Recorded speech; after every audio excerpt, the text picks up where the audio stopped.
Okay, so here we are again, in another fight, and this is probably the fight of our lives.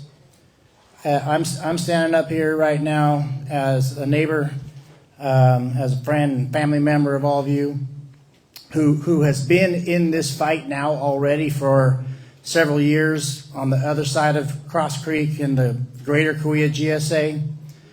Back in 2019, it was pretty clear that there was a problem over there that was related to the fact that there's a big chunk of ground in that area and part of Kings and Tulare County that does not have surface water, and that there was this huge percentage of landowners that were unrepresented on the GSA board that was made up entirely of irrigation district people. So the problem in that region was a representation problem on the GSA. Through the leadership of Tony DeGroat, who is here tonight, we formed an organization called the Delta View Water Association. It's a nonprofit, 501c5, kind of a political-oriented, kind of like a Farm Bureau organization. And we have been over there representing the landowners at the GSA level. We have basically become somewhat of a partner with the GSA in that we are included and involved in a lot of the decision making that's going on over there. As a result of that, we've been able to negotiate down the cost of the fees over there into the tune of, tens and hundreds of thousands of dollars per farm per year. And we continue over there to pursue that fight and to try to have an impact on where the money is going to go, because they're going to collect millions of dollars of pumping fees over there. And we want to make sure that that money is put to use to the benefit of everyone in the region and not just to a certain part of the region, or that they're going to mismanage the funds. And so we feel our most important role over there is to be hold them accountable to the stewardship of our resource, which is our money and our land and our water. And it became clear recently, after us spending many years watching what was going on in Kings County, with really very little knowledge of what was going on in Kings County. To be fair, there was very little information coming out. It was kind of hard to know when the meetings were happening and other sorts of things. But it became apparent once the state decided to intervene into Kings County that there needed to be a voice for the farmers where there currently is not one. And so Delta View, the board of directors of Delta View has decided to pursue organizing the farmers and the landowners in Kings County to be able to have representation and a voice for the farmers at the GSA levels and at the state level. And we think that in Kings County there's a much bigger problem here than what's happening in Tulare County, with the state being, literally on our front door, with the complexity of the Tulare Lake Basin, sort of the diversity of the geography, the sort of south of the county versus the north of the county, the Corcoran clay issue, the subsidence issues. These are very, very difficult, complex problems. And so I just want to ask you to listen to the professionals that Delta View has hired to represent us in the Tulare County side of things. Hear what they have to say. If you have questions, it would be great if we could kind of hold that to the end and let us get through the whole sort of description of what is going on after Johnny and Rachel, and then we'll open the whole thing up to questions. But the question that I would like you to ask yourself as you pursue, participating and listening here tonight is it necessary for us to work together, for us to speak as one voice, for us to pool our resources and protect what we have, or at least fight for the best deal that we can get? And so with that being said, I'm going to turn it over to Johnny Gailey. So Johnny Gailey is our technical consultant at Delta View. He's from Green Acres Ag Consulting. He's an expert on all things water. He knows all the details of what's going on in all the GSAs around, not just right here in Hanford area with the Mid-Kings River, but with most of them in the Tulare County and other counties around. So Johnny's going to give you a kind of a Sigma 101, sort of an overview of where we've been so far and where we're going. Okay, Johnny. All right, good evening. So thank you for inviting us to come and speak.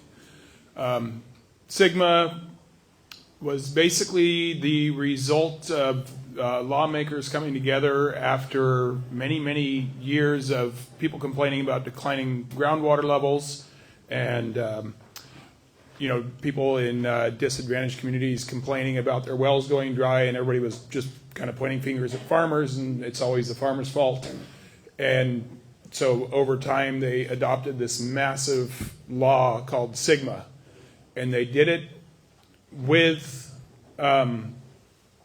keeping in mind that they knew they would potentially be challenged. So they took all the legal precautions in drawing up this law to make it as solid as possible. It's not something that you could just, get together and hire a lawyer and go to the state and have them cancel it. It's not going to happen. But in all reality, anybody that has that owns a well over the last 20 years had to pay for it to get deepened understands the cost involved and how critical it is when that well goes dry and you have 2 more irrigations on your crop to go for the summer and you're sitting there without any water. It's a big problem. So this was the state's design to come in and craft something that has local control to try to solve the groundwater lowering over time. So I've already been introduced, so I'll skip that. These slides looked bigger on the computer screen, but so Sigma was designed to basically avoid 5 undesirable results. And the first one is a chronic lowering of groundwater levels. The second one is a reduction in groundwater storage. The third one is land subsidence. The fourth one is seawater intrusion, which doesn't apply to where we're at. That would be on a coastal setting where pumping might affect the groundwater dropping enough for the salt to come in and contaminate the existing aquifer. And then there's depletion of interconnected surface water. I don't know if that's really an issue here in Tulare Lake. The first GSP said that it's not. The state might have a different view on that, but that's kind of yet to be determined. And that has to do with groundwater pumping actually pulling water out of a running stream and causing issues, whether it be environmental or somebody else not getting their water downstream. So Sigma was, let me hit that a little too fast. Sigma was enacted in 2015. They actually passed the law in 2014. 2015, it went into effect. The groundwater sustainability agencies were mandated to be formed. They had to be formed by existing public agencies that had jurisdiction over water or something similar. In the end, it either came down to water districts or the counties that would have regulatory authority over the area. They were mandated to turn in groundwater sustainability plans in 2020. So in January 2020, there was actually in the second half of 2019 and right up until the last day of January, there was a scramble by all these local groundwater sustainability agencies to finish these plans. And these plans are massive. They're like 1,200-page documents, each one of them just with appendices and graphs and tables and, tons of really good information in them. But they were required to turn in a plan that was so involved that sometimes they missed the mark on what Department of Water Resources wanted to see. So our plans and the plans in Tulare and the Kuya subbasins, we've got 3 GSAs over there. They were all returned. The ones in Tulare Lake were returned as incomplete to start with. and they had to go back to work. They gave them 6 months to turn it around and try again. So in the law, they wanted local control. And that's why the local agencies had to be formed and why they kept it with local public agencies, so they were elected officials. There's a lot of public outreach, stakeholder committees, things like that are mandated in the law. They want the farmers, they want the local communities, the rural domestic well owners, they want these people involved so that because the water affects everyone. So all of the critically overdrafted basins have until 2040 to come into sustainability. That was the timeline in SGMA. It seems that there's pressure from the state to speed that timeline up on certain aspects. It seems like there's pressure on subsidence. They want to see it go to zero tomorrow, which would mean effectively the end of pumping under the Corcoran clay. Not sure if they're going to really get that. But the Tulare Lake subbasin, the state's been divided into a whole series of subbasins. And these subbasins are basically drainage points from different rivers. So we have the Kaweah subbasin from all the Kaweah river systems, the Tule subbasin around us, and then there's the Kings River subbasins, and then Tulare Lake is kind of the end of the line for a lot of the rivers. So we have the Tulare Lake subbasin where we have the Kern and Tule and Kaweah and Kings River all dump into.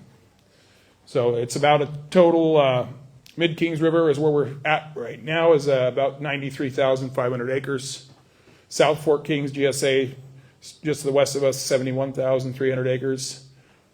El Rico's a bigger one, 228,000 acres. But we had about 534,000 acres in all of the GSAs that make up the Tulare Lake subbasin. So about 837 square miles, pretty sizable chunk of land.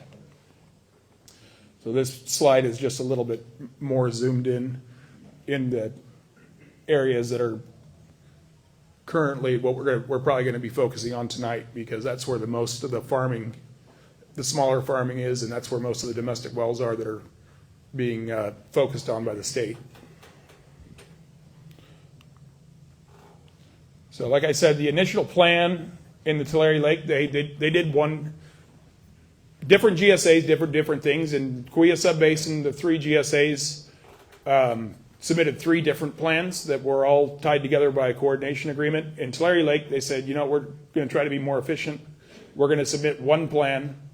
They were kind of hoping not to actually have to really do much until the 2025 update. Every 5 years, they're supposed to update these plans. And their first plan was rejected. They resubmitted in July of 22. That one was also determined inadequate, which kicked it back to the state. So now the state water board has a hearing on April 16th to determine whether or not to put the Tulare Lake subbasin into probation. This is brand new territory for them.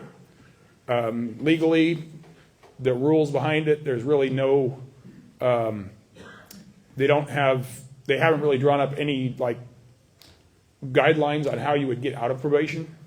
They just said, we're putting you in probation, you're under the purview of the State Water Resources Control Board now, and if you can get good with them, then you can go back to DWR. So we're in a weird limbo, and it's new for them too. The one thing I learned about the State Water Resources Control Board is that 2/3 of their budget is funded by fees and penalties. So just to give you an idea of having state control. So where we are here is the Mid-Kings River GSA. 3 of the board members of the Mid-Kings River are made up of Kings County Water District appointed board members. One of the board members is from the city of Hanford. And then there is a board member seat for a stakeholder committee that has not yet been formed, but at some point in the future we should see that. The Mid-Kings River GSA is scrambling to try to come into compliance with the requirements of the state, and to do so, they realize that they're going to need some money. The state wants to protect the wells that are going dry, and they've actually they've told all the different GSAs in the different subbasins that if you do not have a well mitigation program, your plan will not pass. And by well mitigation, what they mean is the GSA, with that public money, however they get that money, is going to pay for a well driller to come and drill somebody a new well if it goes dry. So the way that the Mid-Kings River is electing to collect that money is via Prop 218. That is it's a public process where you are setting up an election to assess landowners' fees to cover something that needs to be covered, whether it's a fee on a rate for just water in town, which can happen via 218, or in this case, it's going to be a pumping fee on per acre foot for farmers. So SGMA does not cover anybody that uses less than 2 acre feet per year. So if you have a small piece of property and you're pumping less than 2 acre feet, you're considered de minimis and you're exempt. And so this Prop 218 is the same way. They're ignoring anybody that's pumping less than 2 acre feet. So South Fork Kings, just to the west of us, they had their Prop 218 election on Thursday. And so they just passed one for $9.80 an acre. And they were basically just trying to keep the lights on over there. They had lost their previous 218 election that they had run out of money, and they were basically out of funds. So now they're focusing in this area for Mid-Kings River to try to make this happen.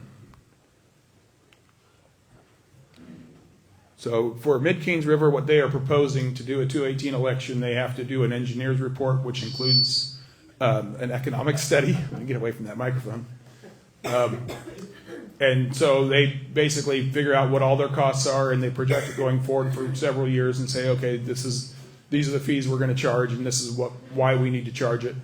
And so they're proposing a $25 an acre flat fee to basically pay for operating the GSA. And then they're proposing pumping fees of $95 an acre foot if you are pumping above the Corcoran clay, and $35 an acre foot if you're pumping under the Corcoran clay. And that has to do with which pumping is affecting which costs the GSA is going to incur. So the above the clay pumping is more likely to impact domestic wells, so therefore they're going to charge more. The below the clay pumping will probably cause subsidence, but in this area there's really not much impact from subsidence according to the engineer's report. So they're going to charge a little bit less for that pumping.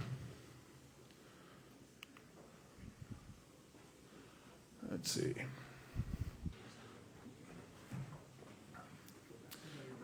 I did. I went the wrong way. No, now I went. Okay, so if we can't get into a spot where the state water board agrees with the plan for the Tulare Lake Basin, on that April 16th meeting, they can vote to put the basin into probation, and then they have their own schedule of fees. So they're going to charge $300 per well, and they're going to force you guys all to register your wells, and then they can charge $40 an acre foot for every acre foot pumped just to fund their activities to try to get your local GSA's plans to be compliant so they can hand you back over to DWR. Now, remember that I told you 60% of their budget is from fees and penalties. I don't think they have a lot of incentive to be in a hurry to get you back to DWR once they start charging fees. And once they start charging fees, the existing 218 fees that are charged also continue. So you get hammered on both ends. You get the state hammering you and your local agency hammering you on pumping fees and state fees. So it's in the best interest of everybody to try to get a plan that actually makes sense, that it can actually solve the problems, move it forward, get back into DWR and be into compliance. The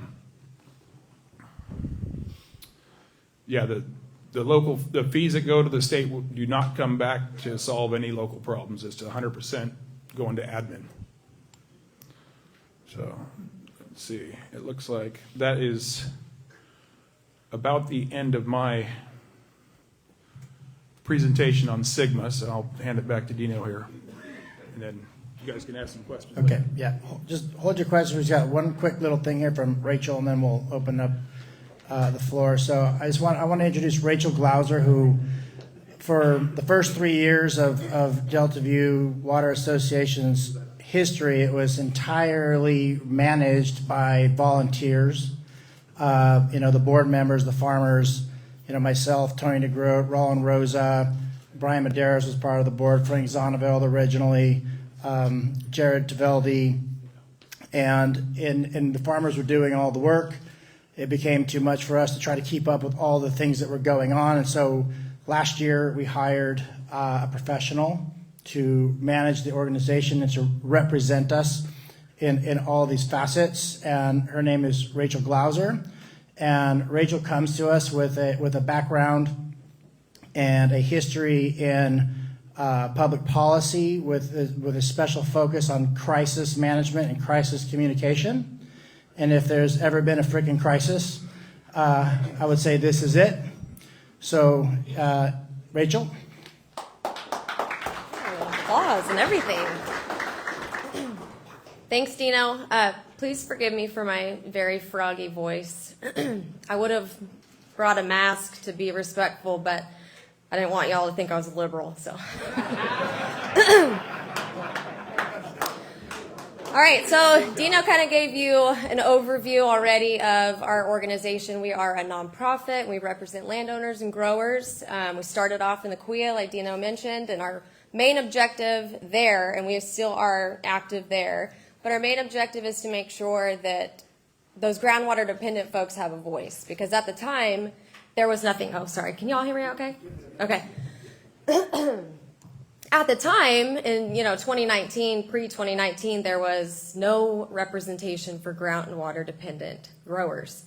And with such a large portion of Greater Kuya being groundwater dependent, it didn't make any sense. So Delta View was formed, and since you can't tar and feather anymore, we created an organization. So we have an association now, and we have representation. So we don't literally have a seat at the table quite yet, but we're working on it to get a board seat.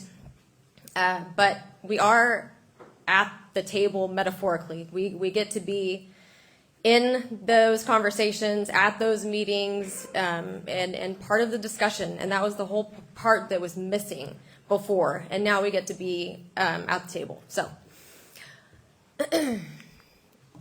So again, our mission is to represent members. We do that through action and engagement and communication.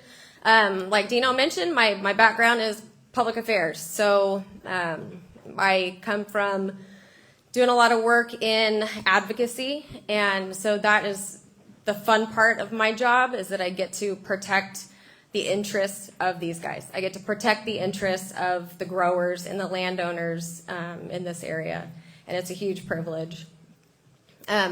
In my past life, I was working on a lot of ballot initiatives, so I did a lot of statewide work and local work as well. I was usually working on no on some tax, so I know this group appreciates that. Working on a lot of statewide campaigns, so this is all very familiar territory for me. But our purpose is really to protect and improve water access. So, the advocacy piece is really important, but ultimately what we want to do is get water. And we need water, and we want to bring it in, especially in Greater Kuya, over to the groundwater dependent guys who need it most. But in Kings, we want to rep all the landowners. Oops, hello. And so our vision is really simple, is that's to protect our water and preserve family farming for future generations. And so our organizational structure, like Dino mentioned, we are run by a 6-member board. There's me, we've got legal counsel, our technical consultant, and all that is not cheap. So we, especially as we enter these more contentious debates and situations, our legal counsel is extremely helpful to have that expertise in our back pocket to make sure that we are taking the right steps and doing the right thing. So we want to encourage you. I mean, Johnny gave you a ton of information, and I know if you're not a farmer or a landowner already experiencing some of this stuff, it's like drinking from a fire hose. And I hope you do ask questions later, but that's annoying, sorry. But if y'all could share Delta View or become a member or support us in any way, it's hugely, hugely helpful. We're an integral part of this community now, and we get to provide all the up-to-date information. So a lot of people are working during the day. They're doing their jobs. So we go to all the meetings. We're at the table. We're in those conversations, and so we are there to represent you. We are there to represent landowners and growers. So you don't have to go to those meetings. We're there, and we want to be that collective voice that does that for you.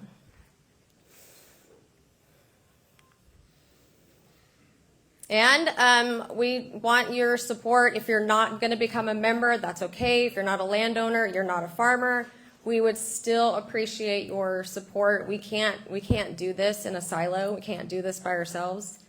It takes a lot of people, and I can tell you with total confidence that there is so much more impact to be had when we're all together as one collective voice, rather than, be everybody kind of doing their own thing and in their own lane. So our hope is to be a formidable organization and be able to represent the growers and landowners in this area. But it's going to impact all of us. And I know I don't have to explain that to this group, but the results of SGMA are going to extend far beyond farming operations.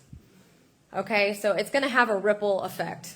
And when these guys are hit and they have to completely adjust their farming operations, you're going to pay for it too. And that's just the reality of it. It's going to affect everybody. One in every 4 jobs is due to agriculture in Kings County. And that's huge, and it's going to have huge repercussions when this does happen, because it's already law. So just be aware of that, get involved, pay attention. Again, if you're not a farmer or a landowner, it still behooves you to get involved, and we really appreciate that. Those property taxes that these guys are paying go to schools or law enforcement, all of that, which y'all know. So we hope that you'll get involved and help. The QR code goes to our website. If you can pull out your phone, visit the website, we would really appreciate it. You can contact me anytime. Email, phone, which I have in the back somewhere. We have some papers and collateral that you can take with you. Or just use your phone and grab the QR code so you can visit the website. Please ask questions and come talk to us afterward if we can help with anything. We appreciate you and all your support. It means a lot. And I'll give it back to Dino. Thank y'all. Thank you, Rachel. I just want to point out that on this QR code or at deltaviewwaterassociation.org, there's 3 things you can do there. You can sign up on the mailing list and get emails informing you what's going on. I'm going to say the number one thing, that the first thing that we're doing is trying to keep everyone informed about what's happening in these GSAs, because up until now we have experienced that the most difficult job that the GSAs have had is trying to communicate, right? They're, in their defense to some degree, they're operating on this like shoestring budget with no staff, and it's been quite difficult for them to get the word out. And so we're going to take some of that role voluntarily so that you guys are informed. The other thing you can do is you can go there and become a member. When you go there and click I want to be a member, it's essentially just filling out a form that says, hey, I want somebody to contact me to talk about it. That's all you're going to do is just give us your contact information, and Rachel or somebody will get back to you about it. And then the third thing is, if you're want to be a supporter of the farmers, if you're in an allied affiliated business in Kings County and you want to support the local farms to keep the economy going for your business, then you can go there and just make a cash donation if you want. Okay. And I'm going to do one little quick thing here, and then we're going to open up for questions and then go drink beer. Yay.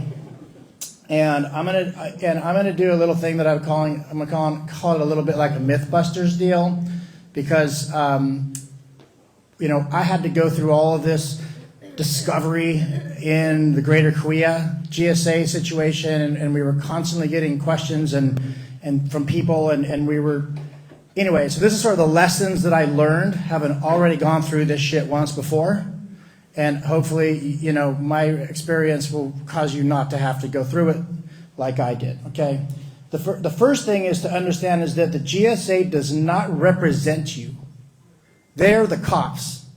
They're the regulator. Nobody on that board represents your interest, okay?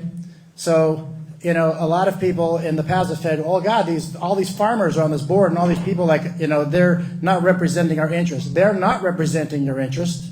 They are required by law to implement the law, and they are there to try to find a way to get you to stop pumping to get this region into sustainability, period. They are not your representatives. They are your regulators. The other one is that the state sees us as the oppressor and the exploiter. They feel justified in their mission to protect the exploited people and the exploited environment from us, which means that they don't care that my family's been farming in Hanford since 1893. They don't care about how many kids you've got in the business. They don't care about your sad-ass story. They don't care. There's nothing us going there and complaining isn't going to solve this problem. We are a bunch of white faces to them, and they do not care about our local problems. They're protecting it. They're protecting people from us, okay? So far, they don't seem to care about the jobs and the economies of the valley. We think that that's something that can be communicated and flipped. We think that what's necessary is for us to start communicating to our employees, to the small communities in the area, the mayors and the city council members and the county supervisors and the people who also represent the exploited, okay, to help the state recognize that so many people depend on their income and their livelihoods and their investment in their own homes and everything else that they have here and the families that they've built and the schools that their children attend. Okay, these are the messages that we need to bring to the state. Not, check me out, I'm a white guy. I got a problem, I need you to help me. You all know that doesn't work, okay? Spending money suing the state over SGMA will not solve the problem. They wrote the law. They wrote the law in such a way that us suing the SGMA law does not stop the progress. There's basically written into the law that there's no injunctive action. Like if we, David Connie, or maybe you can correct me if I'm going sideways here, but the way this law is written is if we say, hey, we want to sue you to stop it, the law says, okay, you can take us to court, but we're going to keep going until there's been a decision, right? You can't stop them until a decision in court has been made. So, they wrote the law.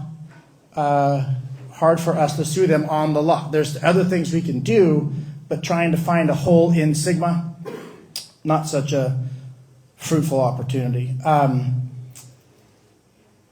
SGMA, this is a political problem. It's not a math problem.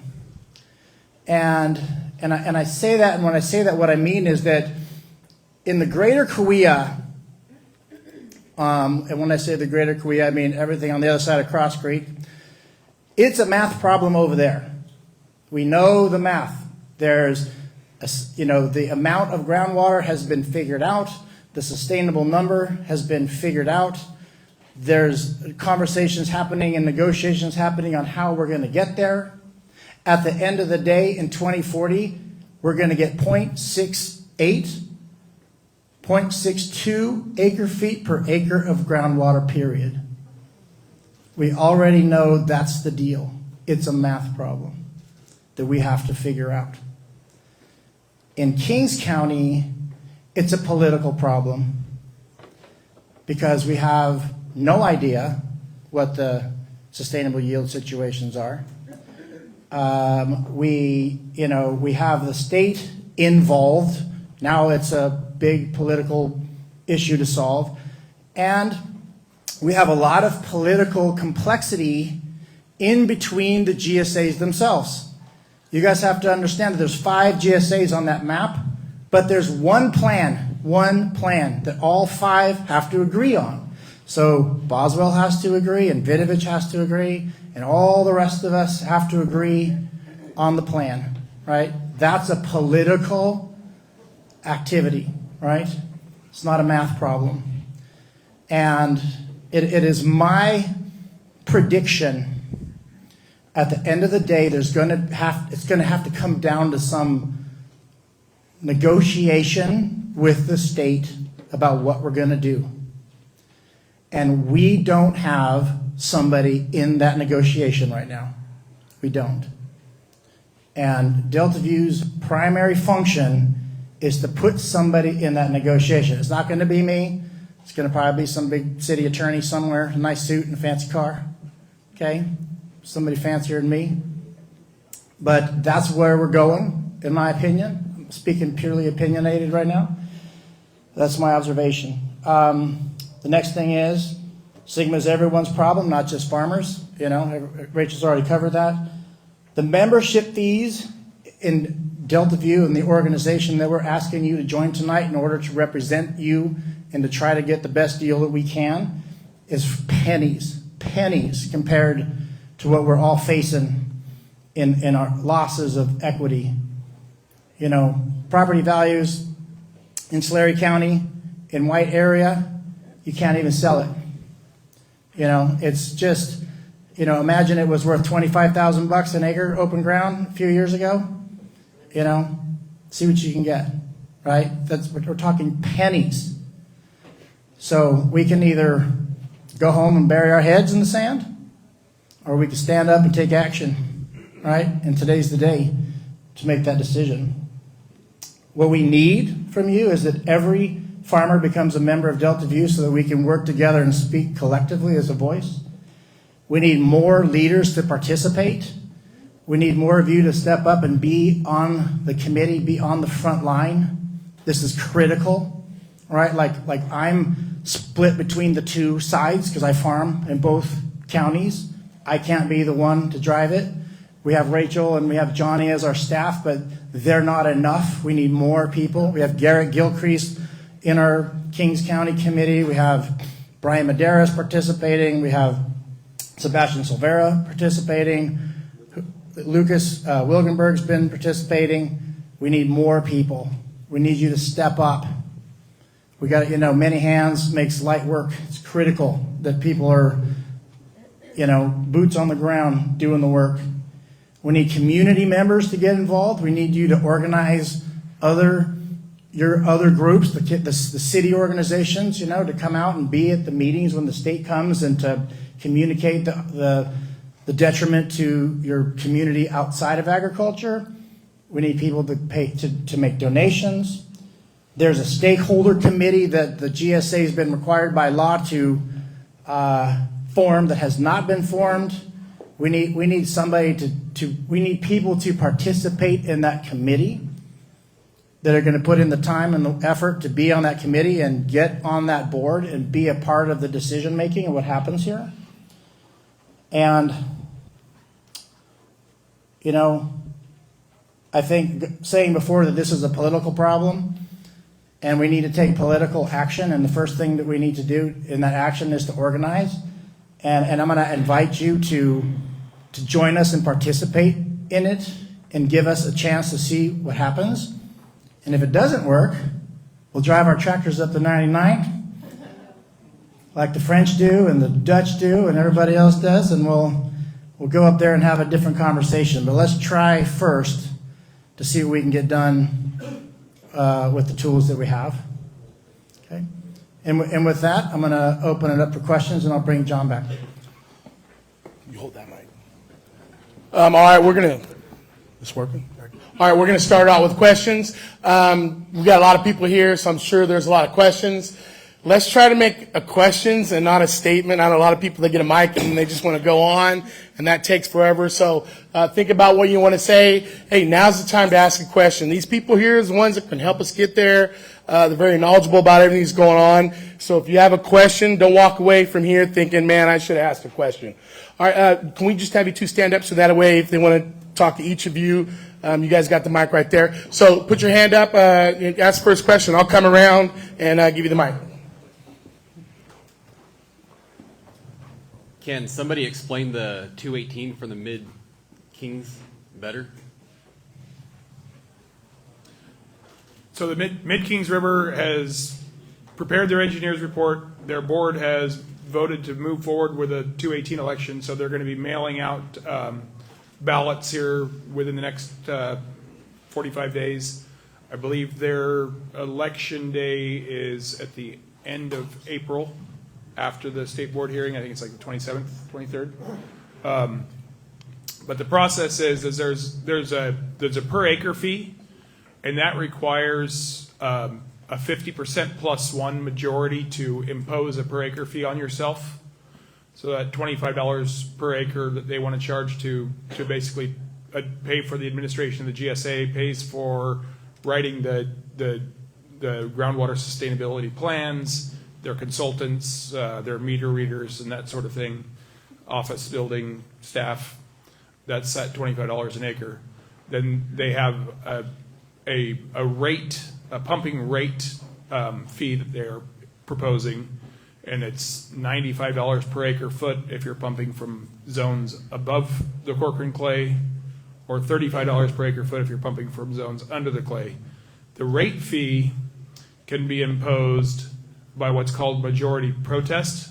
So if people do not respond and turn in their ballots, if they get less than 50% of the ballots returned, the pumping fee automatically passes. The majority of the ratepayers have to protest the fee, or it automatically passes. So there's two different kinds of fees being proposed for the 218 for the Mid-Kings River. Let me simplify this a little bit more.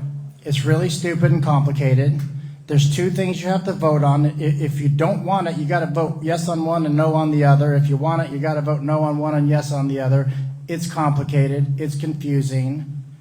The thing to do is to go to the website, get on the mailing list, because as soon as we get access to the ballot, which we've asked for, and it should be forthcoming, we're going to make a video and post it there describing what a yes vote means and what a no vote means, so that you're fully informed on how to vote on it.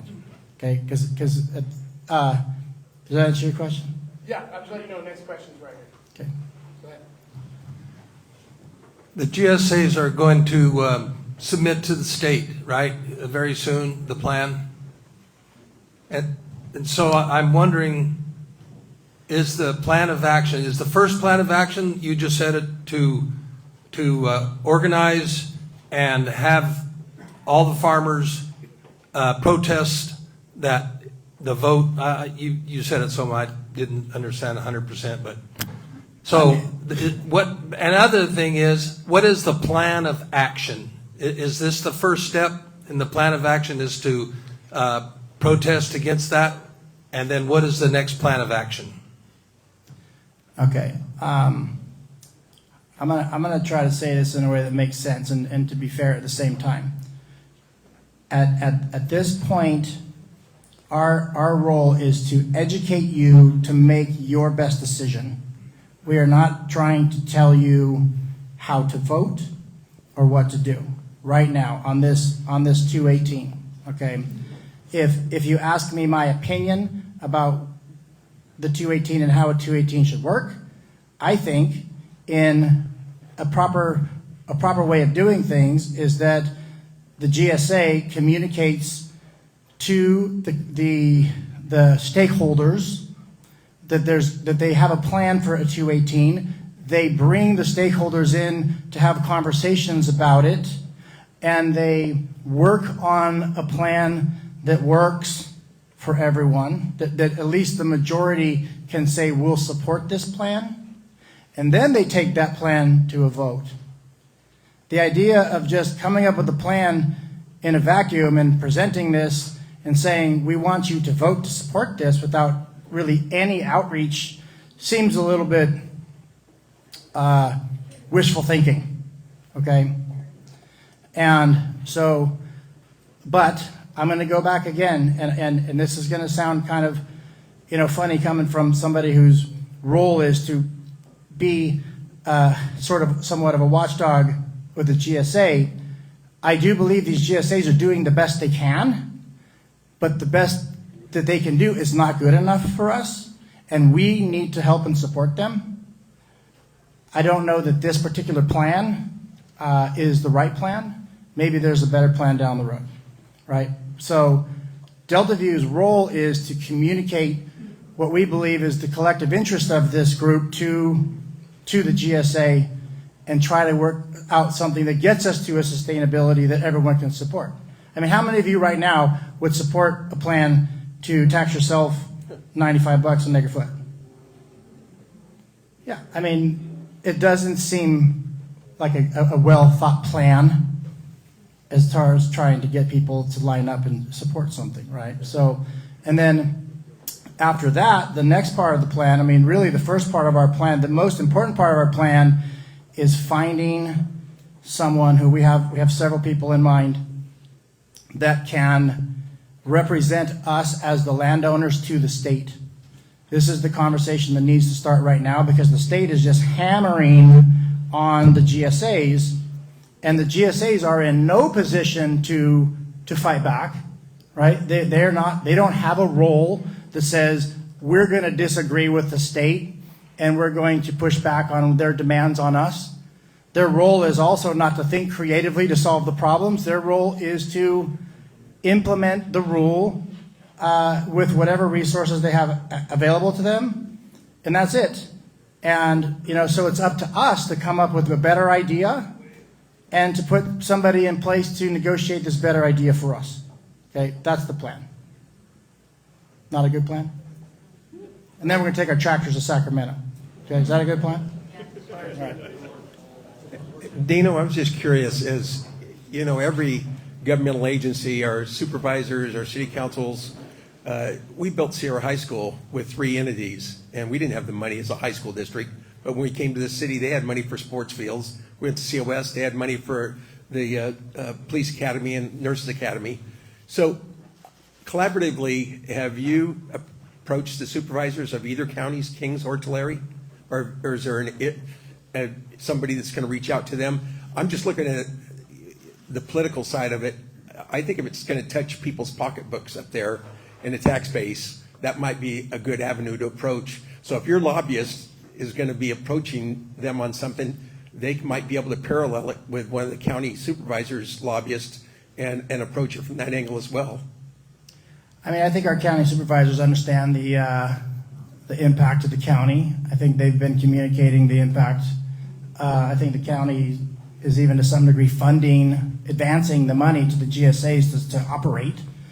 So I mean, they're definitely a part of it, right? Kings County. Yeah, and Tulare County's involved. I mean, they have a seat. Tulare County Board of Supervisors has a board seat on the Greater Cahuilla GSA. The counties are definitely in it. Okay. Brad. I think we would all agree that the well drillers analogy comes up right now. We are a race to the bottom of the bucket. That's what you're all talking about here. The obvious solution is build Rogers Crossing at Temperance Plat. Increase your water supply. We don't need any of this. Build the 2 friggin' dams. We've already seen high-speed rail out here can move a hell of a lot of dirt when they want to. Just build the 2 dams. Increase your water supply, and this is not a problem anymore. It all goes away. Nobody disagrees with that. Unfortunately, the GSA has one job. Their job is to stop you from pumping groundwater. Their job is not to build dams, right? I mean, we all know that we have a groundwater problem because before we had surface water that flowed to farms, and now the surface water flows out the Golden Gate Bridge. And then they're saying, oh, you guys are over pumping, and we're saying, well, we're not over pumping. We're just pumping what we have available because you took the surface water. This conversation is happening with the people who do that, right? The California Water Alliance folks and lobbyists after lobbyists after lobbyists. There's lots of people who are having this build the dam thing, right? It's not within the scope of what we could do here locally, right? Delta View, Rachel and I both participate in the San Joaquin Valley Blueprint, which is a build the dam type of organization, so to say. It's working collaboratively with water districts and different folks, including self-help and people up and down the valley. And conversations are actually starting with farmer groups in the Delta and also with water districts in Southern California to find a plan to store water in a place that has a lot of extra storage, such as the Central Valley, where we have a lot of room under our feet to store water for people that might need it and don't mind paying $3,000 or $4,000 an acre foot for it in really dry years. So these are really big, long-term type conversations and plans, but they are happening and we are participating in them. So the build the dam is on the table. Yeah. Joaquin. As far as all the fees, how do they come up with those figures, those numbers? Is it just something they pulled out of, did they conjugate it? How do they come up with all those fees per acre foot? And what is that money exactly going to do? Is it going to buy us more water? What are they specifically going to do with that money? Is it traceable? The conversation that we're having with the Greater Cahuilla GSA is to try to figure out how to use those fees to, for Greater Cahuilla, we're talking with them and we are actually having conversations about how to use that water to actually use the money to purchase more water so that we can continue to pump and not be stuck down at that 0.62, so we can be at some number greater than that that's actually survivable. The Mid-Cahuilla GSA has hired an engineer from Provost and Pritchard, very competent engineers. They did a full study on the rates. They've got spreadsheets. They've got allocations out for all their costs. It was not done it was done in a vacuum as far as anybody seeing it until it was actually presented to the board for approval. But now it's a public document. It's on their website. You can look at it. There's a lot of pages. But they do have a plan for it, and it does not involve buying water. There is some money in there for building sinking basins. Okay. Yep, I was just going to add on that. The sinking basins and building some conveyance and stuff. I'm farming a couple different GSAs, and we've passed 218 and another one, and we're looking to build several hundred acres worth of ponding basins, new conveyance to new areas that don't receive surface water, legal defense, stuff like that. So just playing devil's advocate here. Other areas are doing this kind of stuff. It isn't just, a 218 isn't just unique to this group. A lot of people are doing it, and so just keep your mind open to certain things. I know money and costs are a big thing, and no one wants to vote to tax themselves. I understand that, but we got to do something. So I just want to say that. Yeah, the 218 is not necessarily an evil thing. It may be the correct path to get where we need to go, but the outreach has been dismal, and that's what Delta View is here to try to fix that part of the problem. What is the drop dead date where the state comes in and puts us on probation, like here at Mid-Kings? What is the date that they will come in and put us on probation? April 16th, they have the hearing where they're going to vote to whether or not it goes into probation. That will be in Sacramento.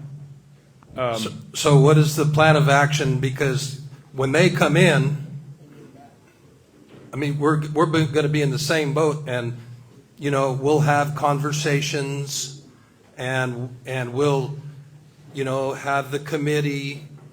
But what's the plan of action? Something's got to be done.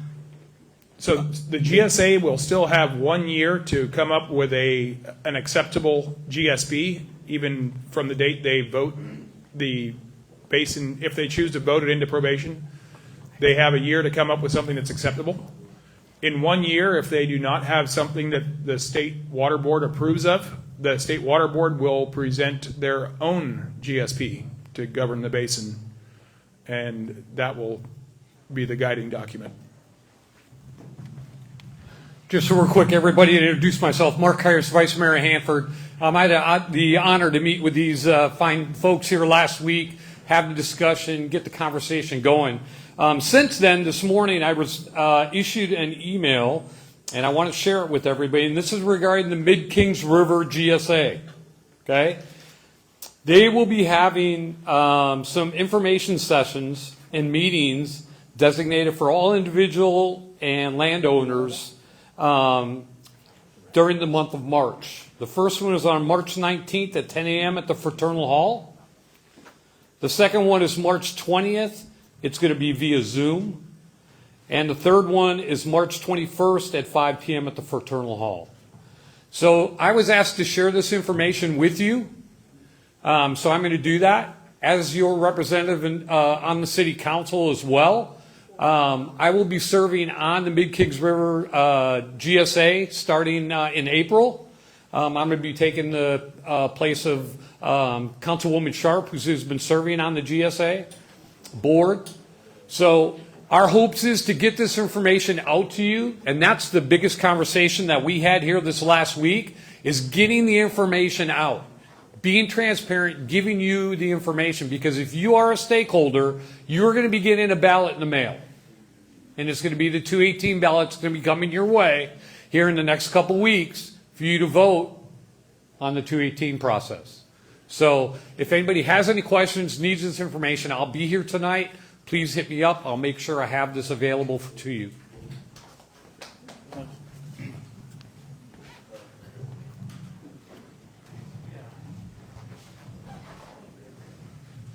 Okay, let's go back to the elephant in the room, all right? Look, when you go back to building the dams, the problem has been at Sacramento that they think it costs too much money for just those of us here in the room. All right, so you got to go back and change your business model. Go back to what they did in Millerton Lake, Friant Kern Canal. They got in partnership with Bakersfield, which is semi-tropic, which sends the water over the hill to Pyramid Lake, which is Los Angeles. So the smart thing to do is to get in bed with Metropolitan Light and Power as a stakeholder and a partner and build Rogers Crossing and Temperance Flats. If there's a perceived sharing of the water, we've got the will, the political will to do it. But sitting around with our head in the sand, we're not going anywhere. You need to have a partnership with the big cities, and then we're all going to survive. Other than that, sell out to John Babitovich and go to Texas. Yeah. Anyway, thanks, Brad. But just to reiterate what Johnny said before, is that the Valley Blueprint is a coalition of groups from all over the Valley to do exactly what you're talking about. We are members. Delta View is a member, and we have a board seat on that organization, so we are working on that also.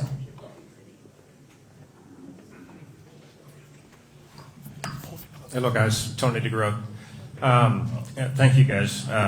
Dino's fancy words there in the beginning had me a little lost. I'm a little more primitive kind of guy.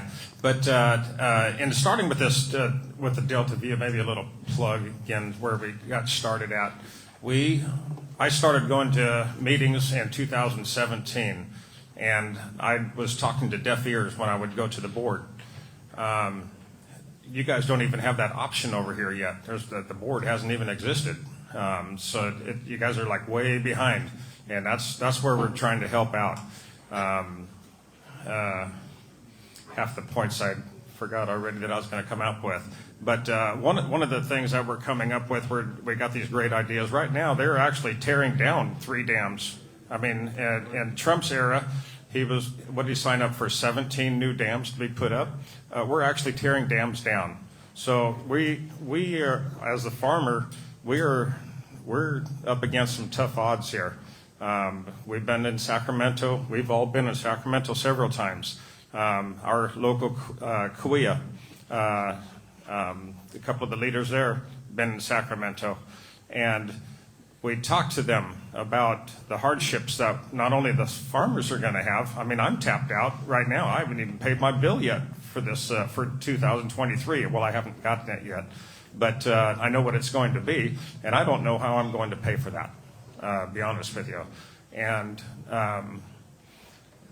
the message that they went up with is to share our issues, that we're getting tapped out.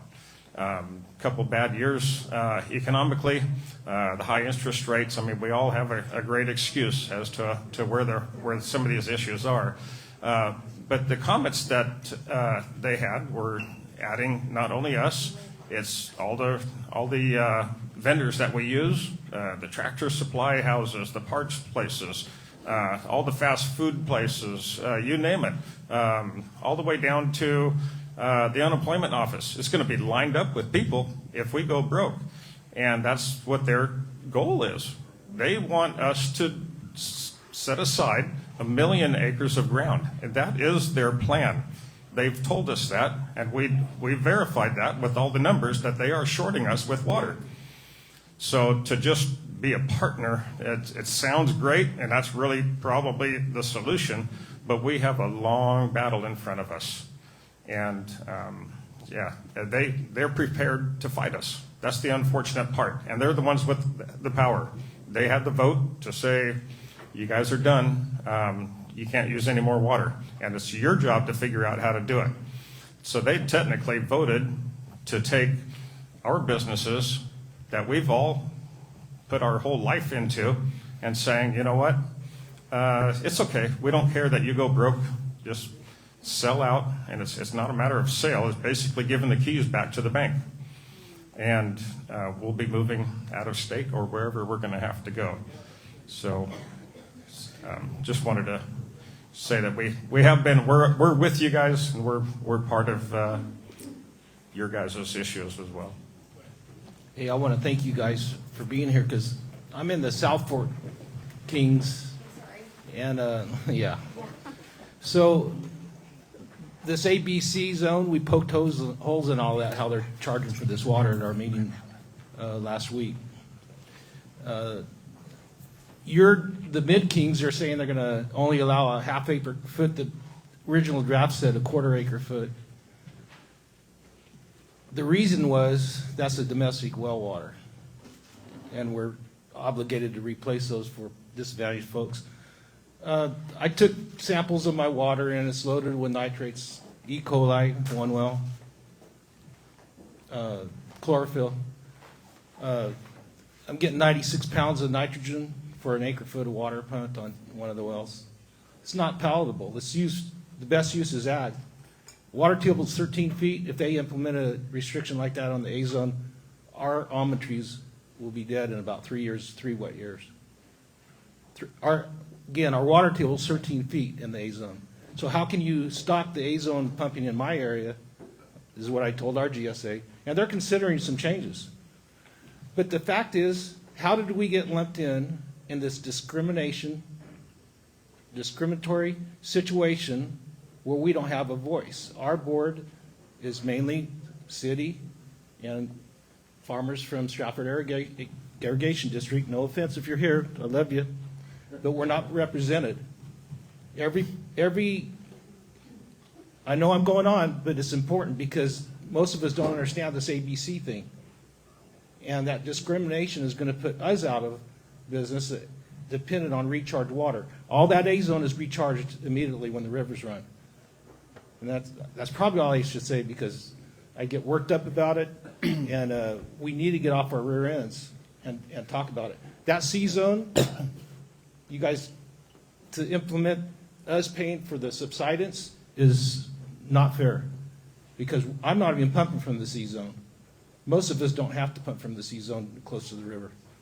So that's the imbalance in our GSA. I would like to see it split up. So my question is, can that GSA be split up so that we're fairly represented, where we have plenty of water in the A zone that's not affecting any domestic water, so to speak? And by the way, when I gave my talk at the South Fork, I asked the board to stop me if I made any false statements, and none of them did. The engineer backed it up. One of the slides the engineer had showed how wells were recharged in our district. He did not represent the A and B zones, other than they were lumped together. Now, is that fair to say that the A zone, there's clay layers that do not? So all these things are happening, and we don't need to sit around and wait for disaster. Something's got to be done for action taken towards the C zone pumpers, mainly in the lake bottom. That's my. But can we split up this GSA at this point? Let me try to answer your questions or your comments in a couple of ways. So first of all, to answer the question about how did these entities end up, how did the representation happen the way it happened? It happened the way it happened because the law was passed and said you have to form local regulatory agencies to do this, and the only entities that were available at the time were the ones that came together and formed the GSA. For example, there's Aaron Fukuda over there. Aaron Fukuda runs a GSA in Tulare County called the Mid-Kauai GSA. He also runs the Tulare Irrigation District. The Tulare Irrigation District formed a GSA, okay? In the greater Kauai, they took a bunch of existing agencies, including the county and some cities and some water districts, and created a joint powers agreement between public and quasi-public entities and created an agency. There wasn't the option for a bunch of freaking yahoo farmers to come together and form an agency. If we would have formed DeltaView in 2015, we might have been in a position to have had a seat on these boards, but we didn't. And so that's how that happened. And now we have to, work to have a seat at the table. We start by organizing and bringing the farmer's voice to the boards and saying, here are the wishes of the farmers. And I will also tell you that these rules and regulations are in development, right? Like, this is all in process. They're building the parachute on the way down. You know what I'm saying? And we're not too late to get involved in the decision-making of these rules. Just because there's a 218 coming up doesn't mean that that's the final answer. I mean, the South Fork Kings has failed twice to pass a 218, and they just recently passed one, right? Was there changes between the first time and the third time? Yes, right? So those changes were listening to the community and coming up with a plan that you could get a majority of the people to support, right? We have complexity here, different than, every GSA's got its own deal. The other thing that I want to bring to your attention is that it was very crafty of the state to give us the illusion of local control so that we can fight each other instead of fight them. So if you want to carve your own water and go do your own thing, go do your own thing.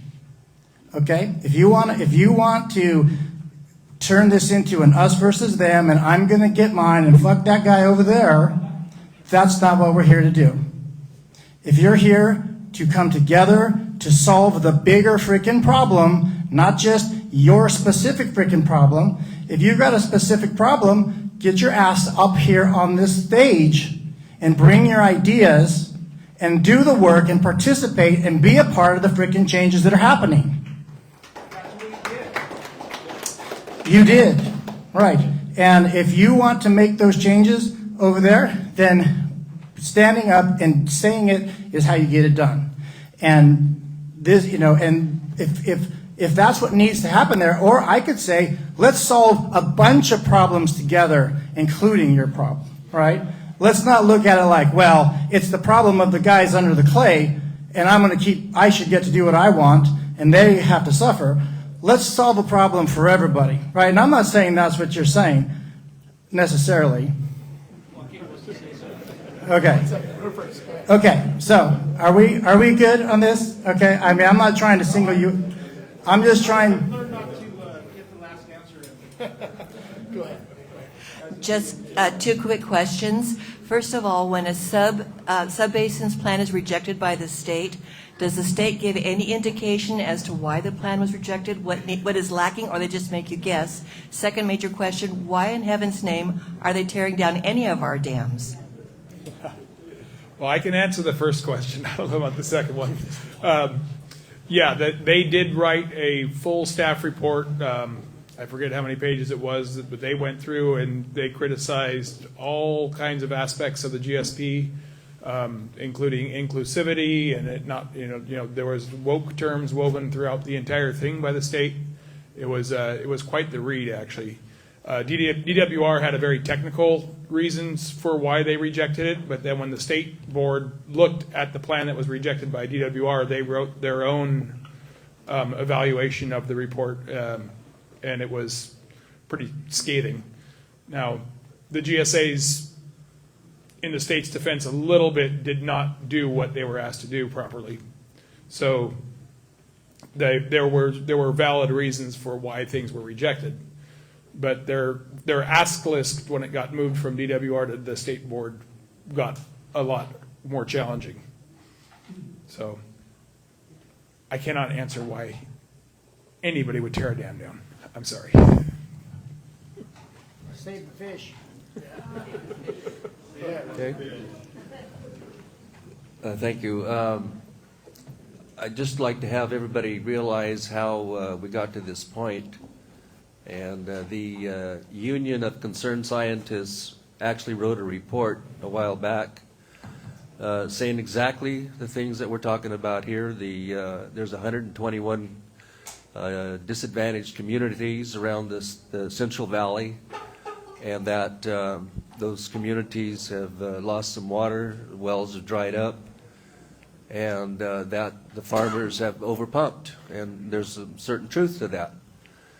However, at the same time, when we look back in history, in 1955, when they put in Pine Flat, it was cut down to about 50% of the capacity that it was originally designed. Most people in this room probably don't know that. So here we are today, playing out a part of what happened back then in 1955. On another note, the peripheral canal was introduced in 1973, and I remember that real well. I thought that's going to be great for us to have more water come down the valley. That water originally was designed to go to a little bit to Northern California, Central Valley, and then the metropolitan, kind of something what Brad's talking about, being tied in with the metropolitan. So there are answers to get us back on our feet in the future, and I know this is not the mission that you're designed to do, but you got to give some hope to us. Pine Flat Dam every year has to evacuate 200,000 acre feet. 68 years worth of evacuating 200,000 acre feet, that's on the average. That's 13 million acre feet that we'd lost that we could have had here all the time. And with these sinking basins, that's one way to start using some of that water. So, we got to be creative down the road. I know that's not for today's conversation, but you got to give us some hope. Otherwise, we're out of business tomorrow. Well, the creative thinking is what we're here to do. For example, you talk about sinking basins. Sinking basins are expensive, and they're expensive compared to alternatives to sinking basins, right? And so like having sinking basins isn't the only way to sink water. You could just pump water and flood farm ground, and you can move that around every time there's flood and say, okay, this year you're going to sink some, and next year I'm going to sink some, and we can collectively pay.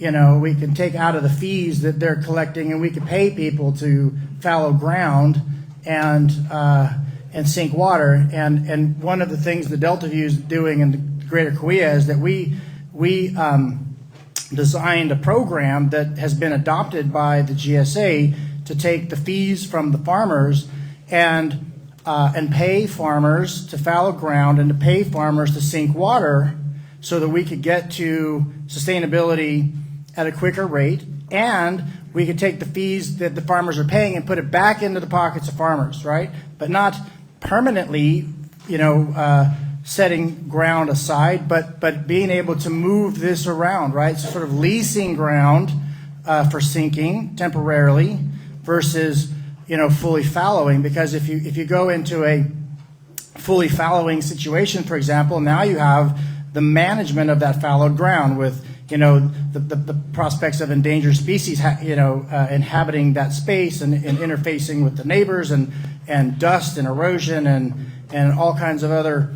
problems that come. And I promise you that the GSAs do not want to manage land.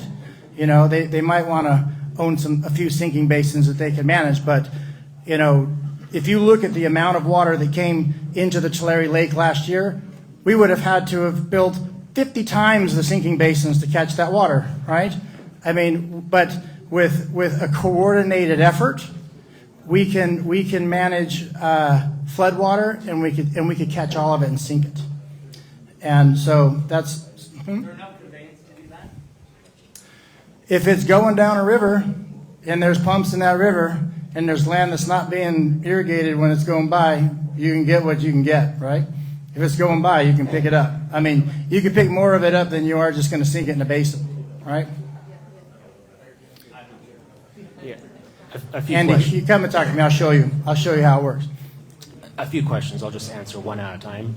My first is, on the voting, is it per person or is it weighted by the acreage per person? The Prop 218 election is weighted by the acre, so it's a weighted vote. Okay. And then my second question is, do the voting is mailed out, or the individual has to have a signature and then send the signature in? It's my understanding the vote will be mailed out to the address that is on record with the county for the APN. Okay. And then for the GSA, how do you essentially fire them? Because they really don't represent the farmer. Well, that's a little bit more difficult. I don't know if you can necessarily fire a GSA. Well, let me reword that. Replace the GSA member with someone with the interest of the farmer, not the interest of one or a couple landowners. I don't necessarily believe that the current board members don't have the interests of the landowners at heart. I just believe that this particular GSA it's been very quiet. Their monthly meetings consist of the board members and one or two people in the room, usually me and maybe one other person. It's been very low attendance, few people paying attention to anything. I think rather than trying to fire the board members, I think a better program would be to interact with them and bring them your plan saying, hey, you're pumping from the A zone and restricting me to a half acre feet doesn't make any sense, and this is why, and explain it to them so they understand that what's being presented to them and then what they're, kind of rubber stamping through there needs a little bit more vetting and needs some more input. But there's been nobody showing up until the prospect of the 218 election actually surfaced. It's been crickets over there. Yeah. Plus, last year there was over 1 million acre feet of water that flowed by our ranch, and it was never captured. I'm not trying to blame anyone, but there's plenty of ideas, and I'm happy to participate in that, because what's going to happen now is nothing's going to get done. I'm not trying to blame you, but the changes, like what you said, when you work together. So how do we, I would say, get our point across of accomplishing something besides just, hey, I want money from all you guys, give me your extra money? I'm going to answer that in my way, saying that everything you're talking about is a lack of leadership. We have a leadership problem. It's not that we have bad leaders. that, like I said, the GSA board is doing what they believe it is their job to do. They've been doing it without any input, really, from the community. The community's here right now. We're here right now. This is where the input starts. I guarantee you the GSA will be moving forward starting today from the understanding that we have a voice in this thing. And Johnny and Rachel are in every one of those meetings now, communicating the needs and the desires of this community. That's what Delta View is set up to do. The issue about the 1,000,000 acres feet going by you, we watched this happen in the Greater Kauai, in the Tule, in the Kings. We watched it happen. We had meetings over there while it was happening. Delta View brought people together to try. Go ahead. What did he do? Was anything done about that? Huh? Besides sorry, was anything done about it, about the holding basins with all the water? Like, I'm not talking about now, but before. Was anything done about that during the time of the formation of the GSA? Like, how long did it take, I would say, that GSA to be like, oh, we need to capture this water? The GSAs aren't even at a point to have the resources to even have those conversations, right? I mean, this is all just brand new for them. They're still they're still in a role of trying to get past a regulation that the state will accept, and in that plan, they have plans to build, things and capture. I mean, we're talking 20 years before any of this gets done, and every year there's a flood. It's just going to keep going by until that happens, because there's nothing in place to solve it. But we have ditch companies, we have other individuals who's responsible for dealing with surface water. The GSA is not responsible for surface water. They have no role whatsoever in surface water. Their role is come up with a way to make it sustainable. They need the partnership of the surface water delivery systems to get them recharged, right? And so what we discovered in the Greater Kauai is that area has all these different separate independent entities that manage the surface water, and trying to coordinate them all to participate in a program to get people to fallow ground and to pump water and sink it during the flood was a task that we couldn't get them to wrap their heads around, because that's not what they do. They haven't done it. And it's just like it's an education that has to happen. There has to be leadership. There has to be somebody that sits on top, because every one of these entities operates in a silo, right? The GSA is in a silo. The water district's in a silo. The freaking state board, the State Water Resources Control Board is in a silo. Their board and their staff are separately in silos. I mean, this thing is like somewhat of a quagmire, right? And it requires the community to take control of it. Like, we have to demand that people take action for us, because they're not going to do it otherwise. And we have to show them that it's possible to take action. And Andy, you have something you want to contribute? No. I'll get a mic. Okay. I do have something. That's what, 6 weeks from today that vote happens, correct? Do we have enough time to get something done in 6 weeks? We all know once the government implements something, they don't ever give back, right? So is there time to do anything by April 16th? I mean, we're not going to renegotiate the plan, because they had an engineer produce a plan. They adopted the plan. They are putting out ballots. They're going to put this out for a vote. If it doesn't pass, then we can bring them to the table and have a new conversation about what to do next. But I will tell you that we have to pass a 218. This community must pass a 218 in order to fund the solutions that we need to happen for us. Okay, like just blocking progress is not in our favor. But we have to pass something that is sensible, right, and that we have some input into. Dino, the vote on April 16 is of the State Water Board. There's a 218 election. I'm not talking about the 218, I'm talking about the probation. The probation is that's a recommendation by the State Water Board Committee that the State Water Board will vote yea or nay on it. Is that correct or incorrect? That's correct. Yeah. So that's, well, I just heard him talk. Is the April 16th, the 218 also? No, that's after. That's the 218 is the 23rd. So the 16th is the one that, whether or not we're going to be on probation. Yeah. And regardless of which way we go, the state board is still going to require the basin to come into compliance via a groundwater sustainability plan. But bottom line, the only lobbying we could do is with the state water board for the April 16th vote. I kind of think that the state water board at this point just about has their mind made up. I'm not sure we're going to have much effect on what they're going to vote. I mean, that's my point. I mean, we're, it's not we're like so we close can, on that. But what we can do is we can, influence the rules and regulations as they change, because what happens is when they put out rules about pumping from A, B, and C zones and these things that directly affect the farmers on the ground and how that works and how the interaction is with your wells and how fast they get recharged and the quality of the water and all those things, without the stakeholder input, I don't believe that the GSA is getting the full information that it needs to make the rules usable by the end users, which are you, the farmers. So I think that's where, we need to get in, and we need your help to do it. Well, and the important thing to understand about this thing that's happening with the state board is that vote isn't the end of the conversation. That's the start of the conversation. Okay? So, because right now things are kind of in limbo. And the state board is making a decision based on the response of the GSAs.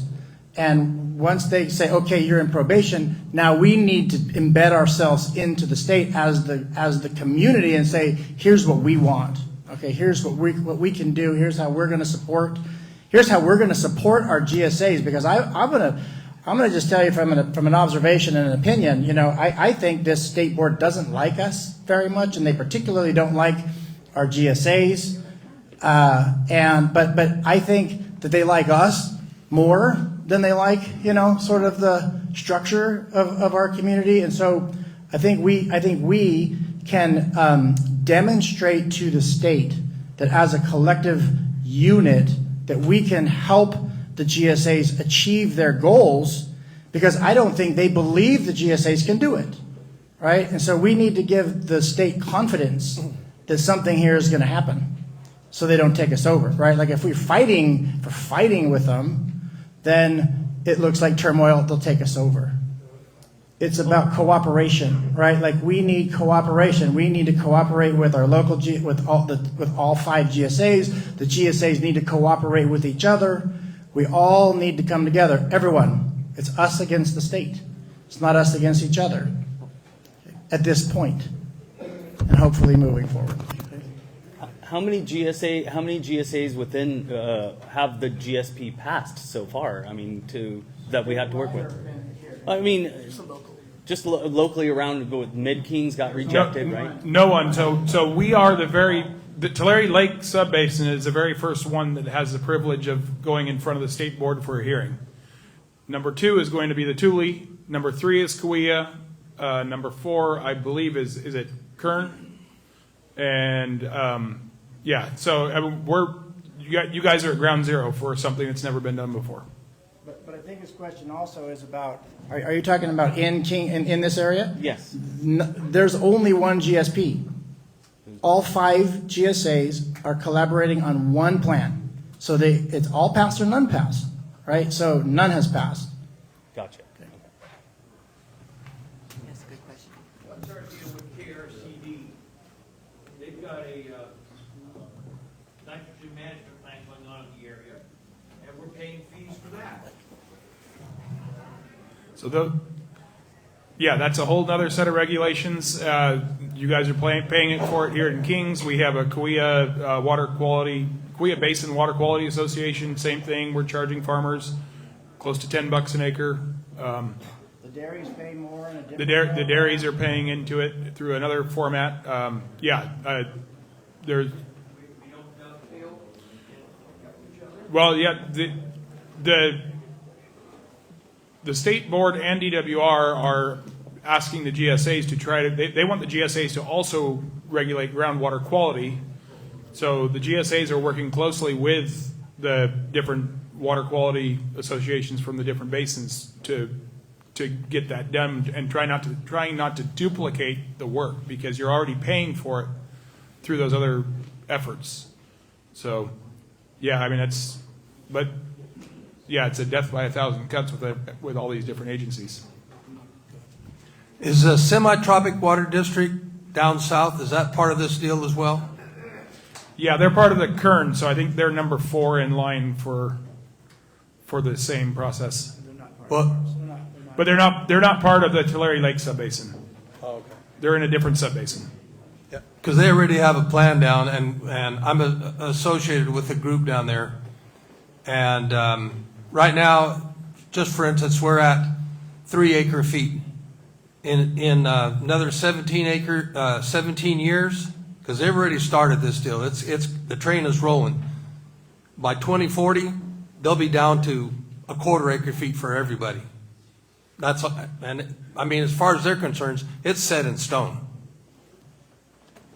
Yeah, I mean, their plan has not yet been accepted, but I mean, the implementation of the plans have been mandated to continue. So I mean, they're basically, the state's telling them, even though your plan has been rejected, we want you to keep doing all the things that you said you were going to do in the plan. So, I have 2 questions. To clarify, he said that the CAWIA is mathematical and this GSA is political. Now, this GSA includes El Rico, which is Boswell, the lake bottom. Is that correct? Correct. And then it includes the Mid-Kings River, Correct. the South Fork, and these are the 5 that was not accepted. There was an article in the paper that the state did not accept, so they want them to rehash it and submit another plan. And the question, of course, is what have we seen with water transfers? And what are we seeing with surface water being sold to the city of LA? All that impacts us because we have more wells to drill, and a lot of farmers, I sat on that board, a lot of farmers' wells are going dry, so they have to go deeper. Is that correct? Yes, I mean, there are 5 GSAs in the Tulare Lake sub-basin. The under SGMA, the requirement of the GSAs is to regulate the pumping of groundwater. It is not to regulate or get involved in water transfers, surface water policy, anything having to do with, surface water. Outside of that they are including and counting surface water as inflows, right? So the GSAs are not, like I said, there's all these silos, right? There's these silos in this world of water, and the water transfer deal and what's going on with water leaving Kings County and going other places, that is in a different universe than what it is SGMA and what we're dealing with, but still important to the conversation, right? Yeah, I'm from the South Fork GSA, and you said that the 5 GSAs will have one GSP plan. So how come the mid is the plan already out? Are we obligated to accept that in the South Fork? I'm assuming you're talking about the pumping restriction plan? Yes. Yes. Okay, so each GSA has their own plans for pumping restrictions. I believe that because the South Fork Kings recently had a leadership change or vacuum, that Mid-Kings River offered to basically propose their plan to that board, since Dennis from Mid-Kings River was kind of down the road with putting his plan together. And I don't think anybody is under any obligation to just adopt the exact same plan, but whatever plan is adopted must conform to what's in the GSP. So the GSP has guidelines. The plans have to follow the guidelines, but they don't have to be identical. Tri-Counties has been implementing pumping restrictions and fees on pumping already for the last 3 years. And they're also part of the Tulare Lake subbasin. I still think there's some confusion. There's GSPs that are written by each GSA, but they all have to be all written within the basins. They all have to work together to benefit the basin and work. There's one bucket. There's one bucket. That's the GSP, right? Each of the 5 GSAs have a different plan of what they're going to do with the water in that bucket, but all of those plans have to work together and coordinate to make sure that the overall plan makes sure that the bucket is still full. Okay, and so the individual GSAs do not have GSPs. They have their own implementation plan, but it's not a GSP at the GSA level. The GSP is at the basin level. Okay. So with the state focus on this area, extreme, is so tight. I mean, the GSAs are meeting with individual state board members as often as they can to try to get some feedback and to try to lobby for the GSAs.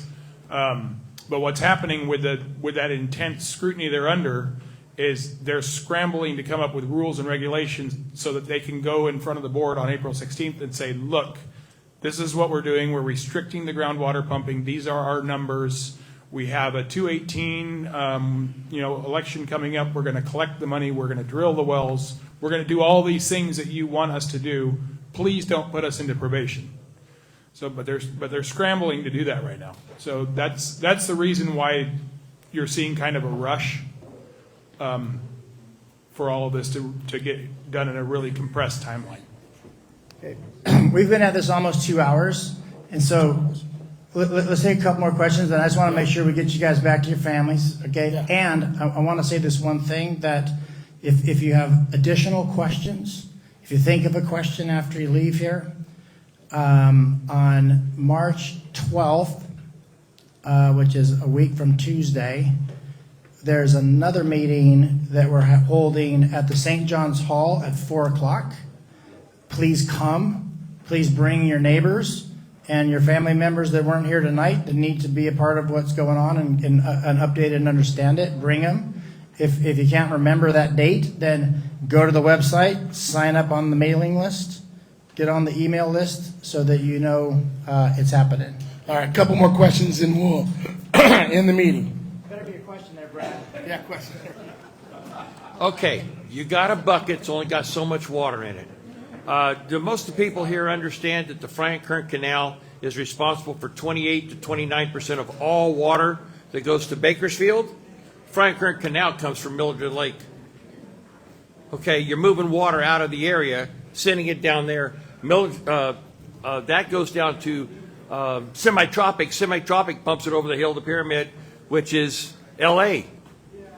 They cut a deal with Los Angeles, and now they got a nice little partnership, and they're running water back and forth. Why can't we cut a deal and build Rogers Crossing? There is no reason why we couldn't cut a deal, other than time, effort, and leadership, right? All right, last question right here. Larry? Okay, we're talking about farmers. How about the dairymen farmers with their GSAs? Well, the dairymen are in a uniquely unfortunate situation that they not only have to comply with SGMA and they need to irrigate their crops, but by not irrigating their crops, they now are no longer utilizing the nitrogen, and their nitrogen management plans are also no longer compliant. So they're getting it from two sides. The dairy guys are by cutting back on water. Let's say they decide I'm going to fallow 10% or 20% of my ground. Well, now I just lost 10 or 20% of my nitrogen usage, and now my nitrogen management plan's out of compliance. Well, I got to milk less cows. Well, guess what? That doesn't work.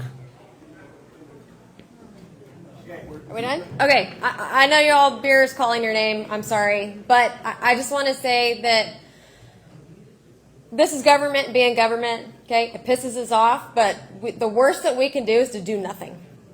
So this is why we exist, is to act, to do something. So this is the game that the state is going to play.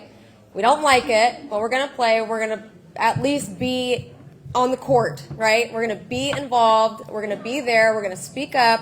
They're not going to get what they want completely because we're going to be in the picture. Okay, the worst we can do is not be there. So we have to be there. That's what we're here for. We hope that you'll at least support us in some way. You want a business write-off? I got associate memberships too. So your help is tremendously important, and we're super, super grateful that you allowed us to come. John, thank you.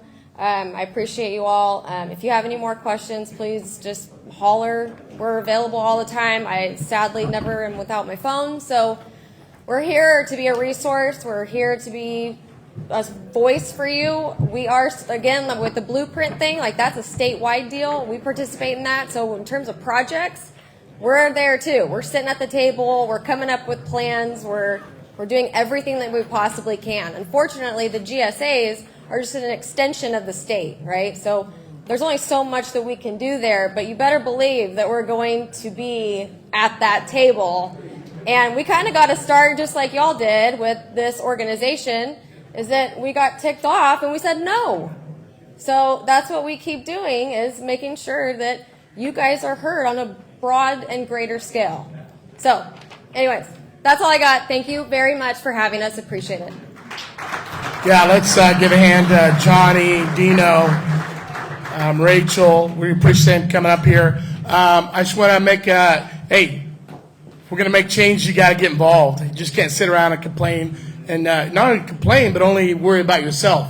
We got to come together. We're seeing what's happening over Europe, right? Everybody watching what's going on over Europe, France, Germany, and all. Hey, they're coming together, right? And that's what's going to have to be here. You can't worry about your own backyard. You got to worry about your neighbor and all come together. That's it for now. The only thing we're going to do real quick is, I am running, since I get a little plug, this is what I get, for the Kings County Republican Central Committee. I'm in District 3, as well as Daniel Soares. Put your hand up. Daniel Soares over there. Hey, if you want a couple people that are God, family, and Constitution, and I'll get to her, that's a different district, but Kimber's also running in District 5 for the Central Committee. If you want people that are common sense, God, family, Constitution, that aren't just worried about the committee itself, that's worried about everybody, and that's what we want to have a seat at the table. We're tired of being ran by these groups that only worry about themselves and not everybody else. Because last time I checked, the Kings County Republican Central Committee, that sort of covers all of us, right? Well, we don't have no representation. And a lot of people have been on those boards that are in here, that are part of our group now, and we hear it all. So Daniel I's on there. Kimber's in District 5. Kimber Regan. Kimber, stand up. She's running. And and then we got Xavier Avila over here that's here. He's running for Assembly, District 33. That we got, and I think that's how we've got everybody running over. Oh, our favorite, who's actually going to close this thing in prayer? Adam, one of our favorite people. Robert Thayer's here. Oh, and where's Robert? I forgot about Robert. All right, so Robert Thayer and Adam Medeiros are running for District 5 Board of Supervisors. Both great men. Love them both. The great candidates in here tonight. And I always say great candidates always show up to this place right here, right? This is where you want to see great candidates. Hey, you might not like them, but you're going to get the truth here, right? And if you're not truthful here, if you know our group, we will come find you.